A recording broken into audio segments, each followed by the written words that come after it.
Hello everyone, how are you, and welcome to this video.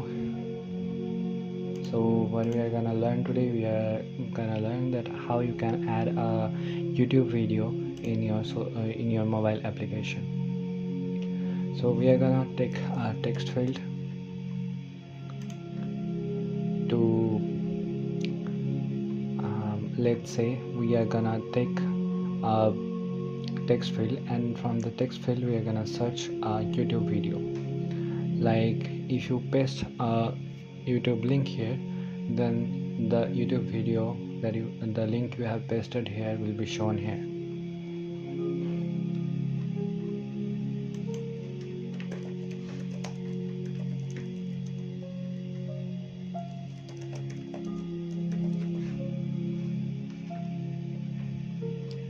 Add hint properties, then set the width,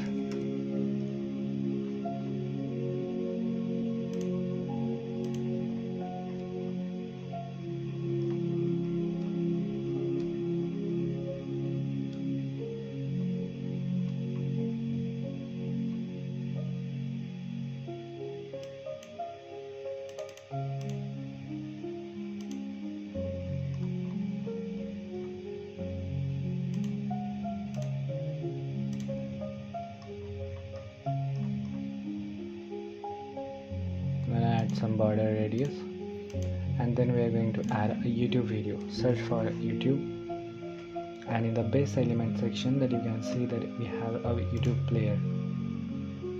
So we will keep the width of the video and the height of the video normal.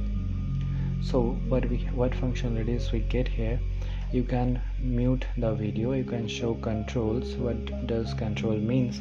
That in your screen you get a playback speed menu, you get a mute option, sound option, and also the position of the video. All of this falls under the show control option. Show full screen control, that means that here you will get an icon which will allow the user on tap to full screen the video.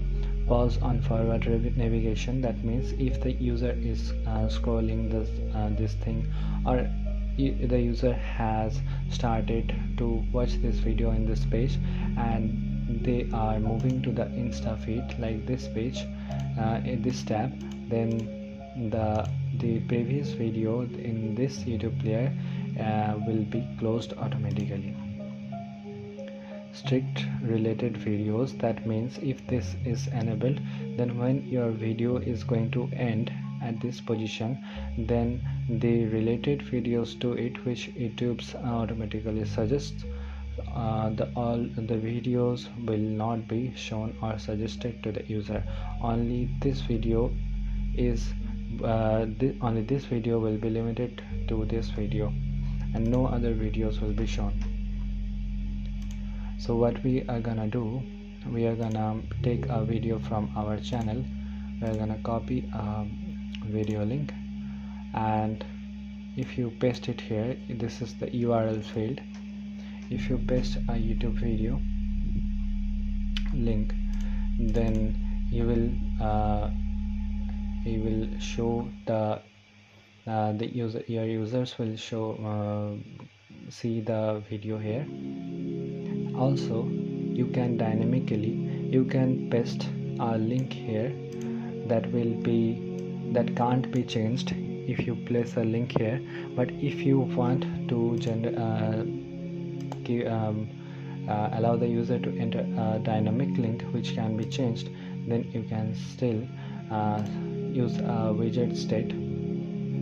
As you can see that we have taken a text field here, we are taking a video link from the text field from here, and the YouTube video will be shown here. So that's all for today's video, and this YouTube video player option is fully legit. And one thing to keep in mind, that if you paste a video that is not allowed by the owner of the YouTube channel, that you can use the YouTube video or embed it in another website or another application. If the video is not allowed by the owner, then you cannot paste this YouTube video link, then the YouTube video will not be shown in your application or in the web. So that was useful information, guys. Keep in your mind this thing. And that's all for today, and see you in the next video.